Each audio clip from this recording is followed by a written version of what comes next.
আসসালামু আলাইকুম রহমতুল্লাহ। আলহামদুলিল্লাহ ওয়াসসালাতু ওয়াসসালামু আলা রাসূলিল্লাহ।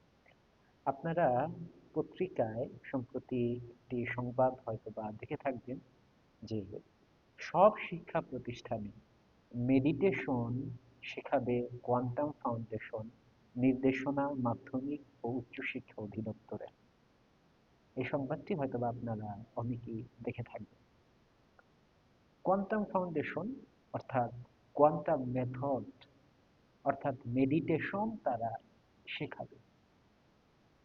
এই কোয়ান্টাম ফাউন্ডেশনের প্রতিষ্ঠাতা বা পরিচালক বলা যায় যে মহাজাতক শহীদ আল বুখারী এই নামক একজন ব্যক্তি। কথা হচ্ছে যে মেডিটেশন এটা কি? এটা কি ইসলাম সমর্থন করে? এক প্রকার ধ্যান। এবং আমি আপনাদের ছবি দিয়ে দিব যে কিরকম উদ্ভট কোয়ান্টাম ফাউন্ডেশনেরই তাদের পেজ থেকে নেয়া একটা ছবি আমি শেয়ার করব আপনাদের সঙ্গে, যে কি ধরনের উদ্ভট মেডিটেশন বা ধ্যান তারা করছে। না এটা ইসলাম সমর্থন করে, না হচ্ছে আধুনিক বিজ্ঞানের এত কথা যে আমরা বলি যে আমরা প্রগতিশীল, আমরা বিজ্ঞানবাদী, তো বিজ্ঞান কি এগুলোকে সমর্থন করে? কি এত ঠেকা পড়লো আমাদের যে আমাদের প্রত্যেকটা শিক্ষা প্রতিষ্ঠানে আমাদের কচিকাঁচাদের, আমাদের ভবিষ্যৎ প্রজন্মকে এটা শেখাতে হবে, এই মেডিটেশন শেখাতে হবে। এটার মাধ্যমে কি এমন ফায়দা হয়?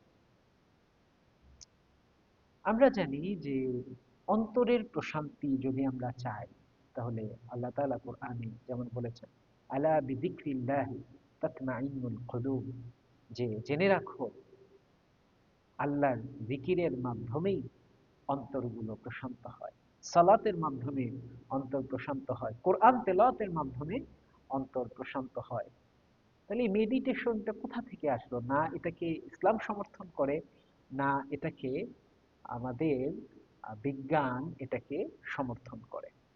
আপনারা দেখে থাকবেন আমাদের আলেম ওলামা তারা কিন্তু বলেন যে শিক্ষা প্রতিষ্ঠানগুলোতে কোরআন শিক্ষা, ইসলামের শিক্ষা এটাকে আরো কিভাবে পাকাপোক্ত করা যায়, এটাকে কিভাবে স্ট্রং করা যায়, এটা শিক্ষা দেওয়ার জন্য। এবং কোরআন তেলাওয়াত আমাদের স্কুলের যারা ছাত্রছাত্রী আছে তারা কি কোরআন তেলাওয়াত সহি শুদ্ধভাবে পারে?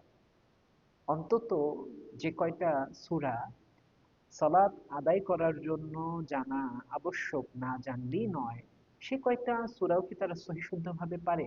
এগুলো নিয়ে তো আমাদের যারা দায়িত্বশীল যারা আছেন তাদের সেরকম মাথা ব্যথা দেখা যায় না।